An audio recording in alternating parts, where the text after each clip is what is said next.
you have what it takes? I put that out there because if you thought that question was going to go away when you hit 40 and it didn't, if you thought that question was going to go away when you graduated high school and it didn't, if you thought that question was going to go away when you got married and it didn't, now I want to say that over your life today, whether you believe it or not, that what God has purposed for you to accomplish is too important for you to leave your issues unconfronted. Sometimes you've got to take a stand for what you know God has called you to do. And sometimes that means standing against what others say, and sometimes that means taking a stand within yourself against yourself. Those negative influences are choking out and they're limiting your life. Who you choose to surround yourself with, the environment you decide to plant yourself in has the potential to limit you or unlock you. You are now a composite of everything you've been saying. Change your words and you'll begin to change your life. If you want to become something different, change what you are confessing. Change what you are saying. Words change the atmosphere of your life. Maybe there's some relatives in your life who tell you why you'll never break that addiction, why you'll never be successful. Listen, these relationships, they may be keeping you from flourishing and becoming all God wants you to be. Your current situation is not in charge of your future destination. Get your hopes up. Start believing. Start expecting. Expectation means to live life with an anticipation that I'm believing for more. It's time to raise your expectation. This word expectation, it is the ingredient of faith. We all go through things that are unfair. People that do us wrong, the company let us go, came down with an illness. It's easy to live with a victim mentality, thinking we're at a disadvantage. We were shortchanged. We can't do anything great. Look at how we were raised. We can't love again. The last person hurt us. We can't live happy. We've been through too much. As long as you accept that you're a victim, you're going to get stuck. You may have been through unfair situations, but don't use it as an excuse to feel sorry for yourself, to give up on life, to not pursue your dreams. You, friend, are a seed. You are full of potential, full of gifts, full of purpose. But if you plant yourself in unhealthy soil, if the environment and relationships you choose to surround yourself with aren't healthy, or they're filled with compromise and negativity, an environment with limited mindsets telling you what you can't accomplish, pulling you down, then you won't see the growth that you've been designed to experience.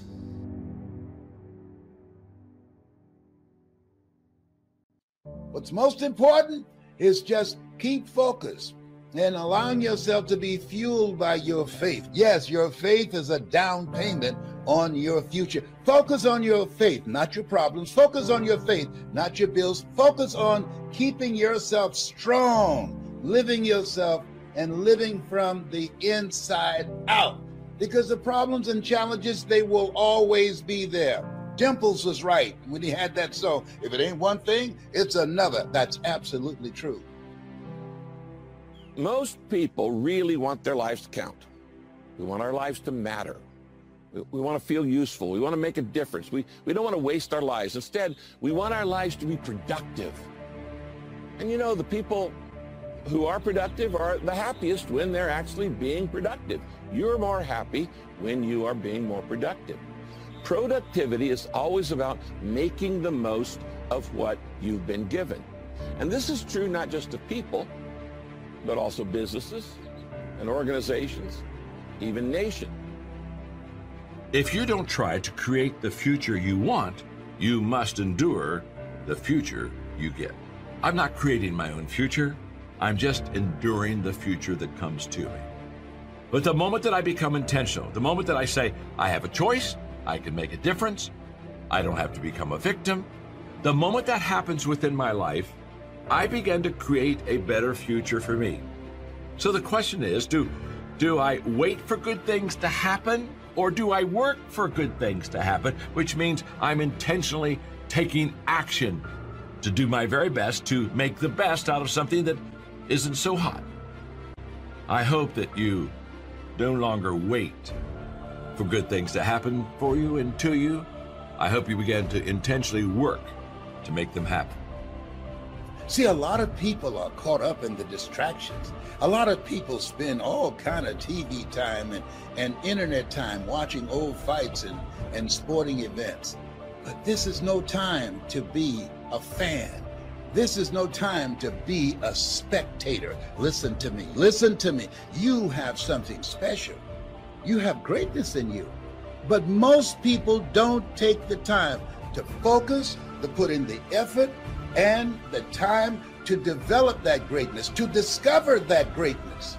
And if you don't focus, if you don't put in the effort, if you don't work it, it doesn't work if you don't work it. You see, there's definitely a time to focus on self-development, focusing on you, checking your attitude, checking your dreams, your plans. Self-development is critical. But may I propose another focus? Something that's key to you reaching your full potential? That's soil development. That means assessing your environments. It means assessing your relationships. Friend, you need to be selective right now with whom you give your time, energy, and attention to. Your potential, your dreams, they're real, but it may not be able to be realized in the limited environment that you're in right now. And if you have this kind of mindset, there are things that God is going to do through you, for you, as you. And have this mindset. Even if you don't have two pennies to rub together, have this mindset. Even if you're going through foreclosure, I've been through that. All that, it doesn't mean anything. What matters most, not what happens to you, but what happens in you.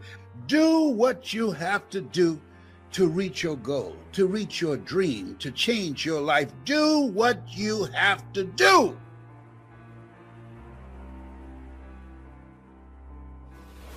Listen to me. Most people give up when they're tired, but a disciplined person gives up when they're done. Discipline is the bridge between your goals and your outcomes. Either suffer the price of discipline or suffer the price of regret. Inspiration gets you going, but it's discipline that keeps you growing. Lay a disciplinary structure on yourself. Get the chaos in check, and then you can move towards a state that's freer. It's discipline first. Like, look, if you're going to become a concert pianist, there's going to be several thousand hours of extraordinarily disciplined practice. That's the imposition of order on your potential, let's say. But what comes out of that is a much grander freedom.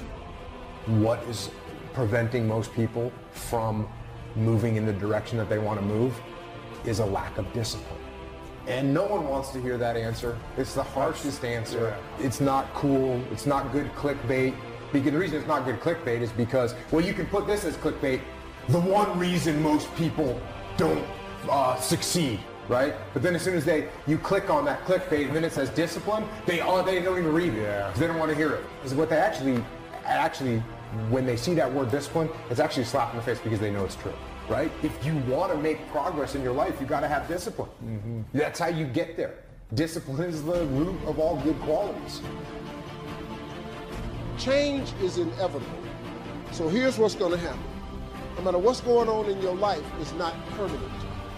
Everything is going to change.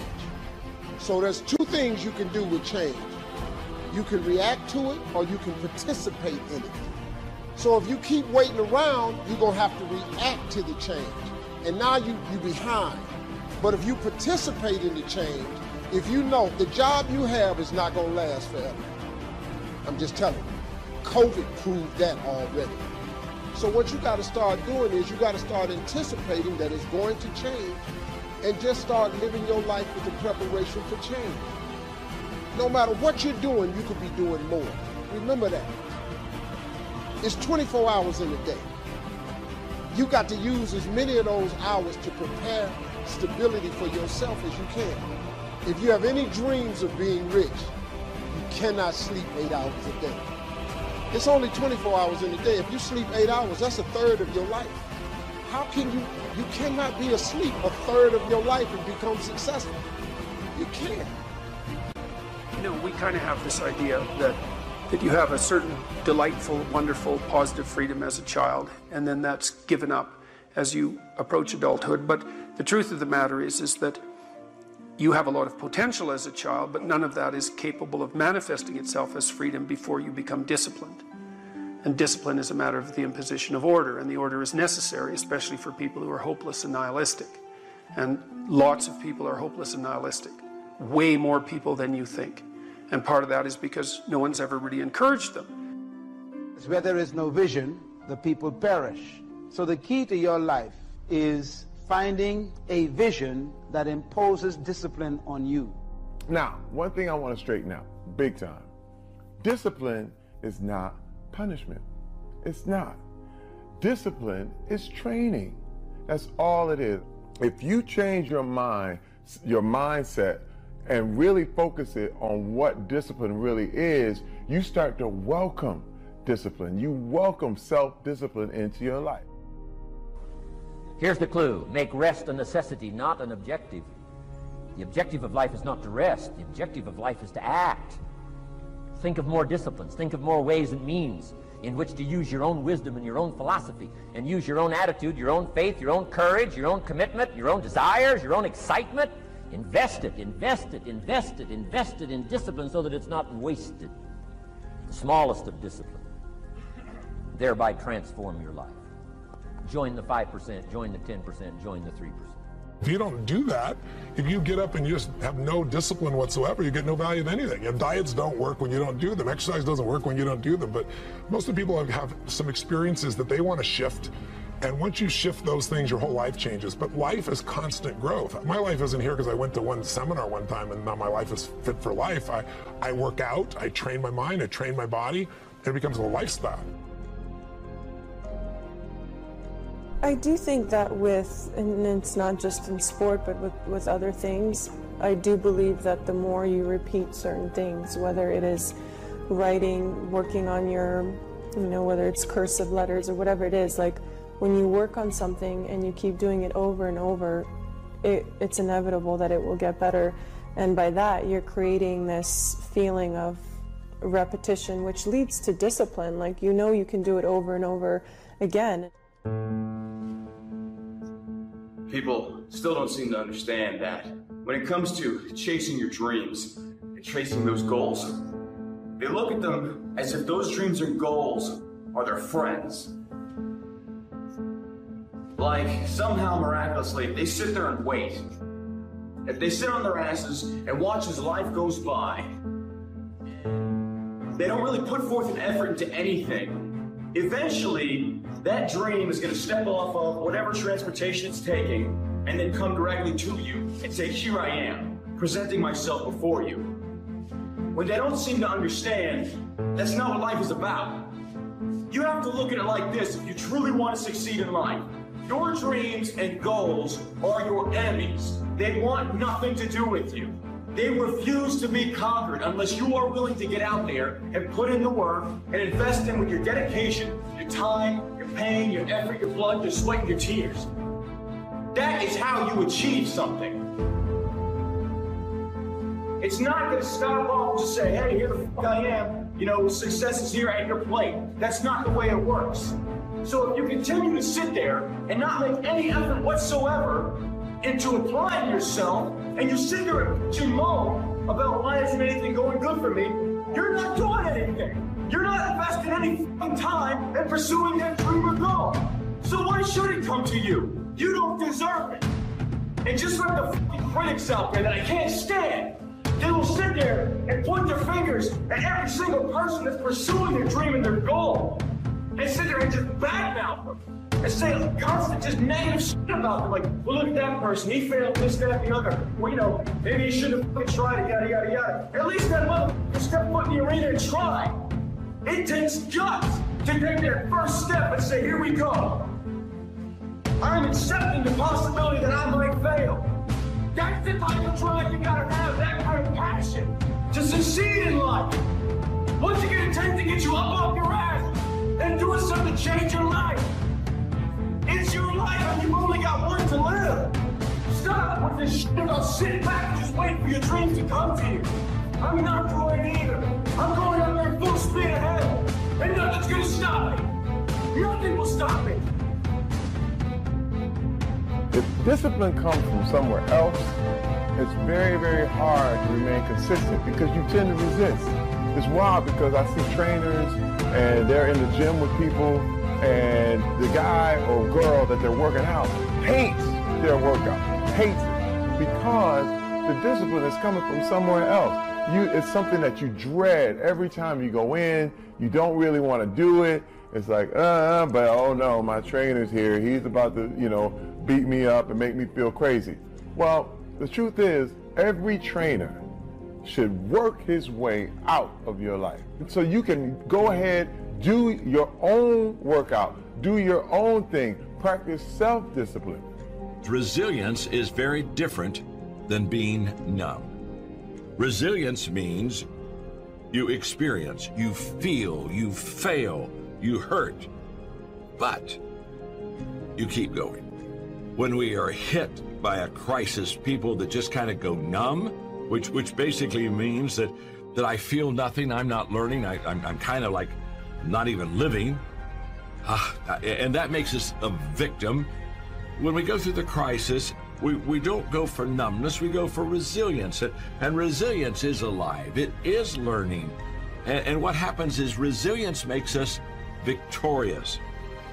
It's that resilience and remembering that you put in your heart, you store it in your heart, so the next time you have an obstacle, a difficulty, an adversity in your life, that resilience remembers. Don't allow the crisis to numb you. Be alive, learn, feel, fail, learn. That's what it's all about if you want to make this difficult time a good time.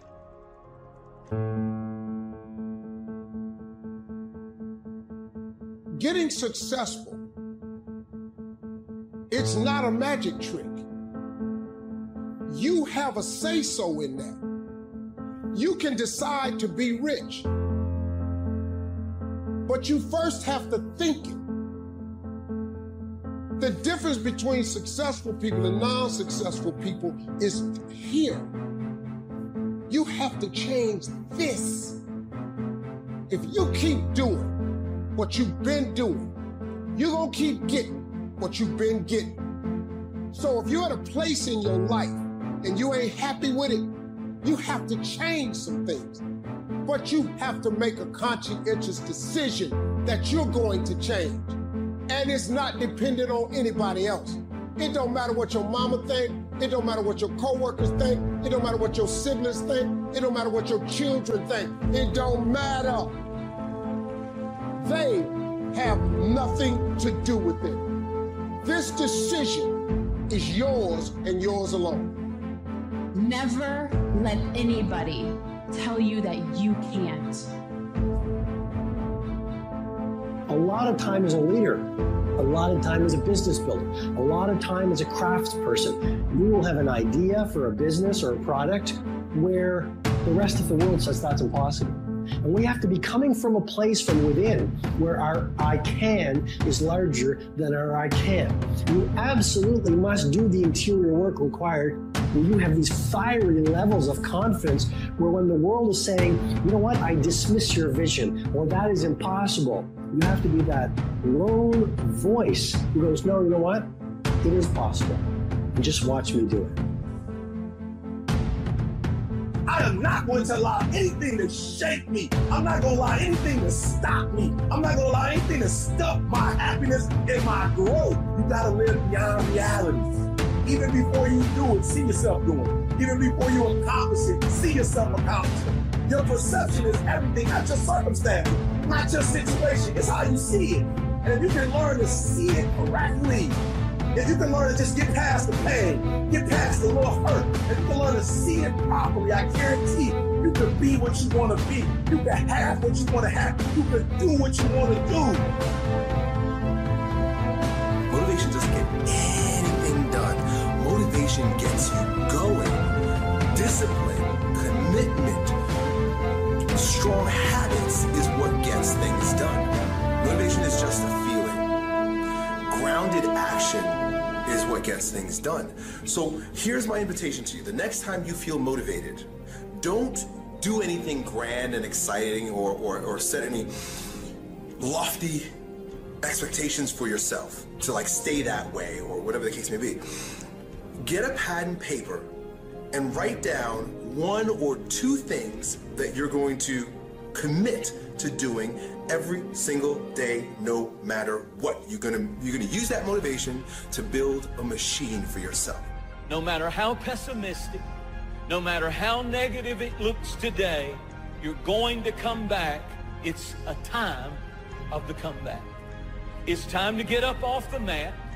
If you've been knocked down, if you've been through something, if you've been through financial setback or some kind of terrible thing has hit you in your health or something's happened to your family, we need to believe that it's time for a comeback. It's no time to quit. It's no time to give up. It's no time to moan and groan. It's a time of the comeback.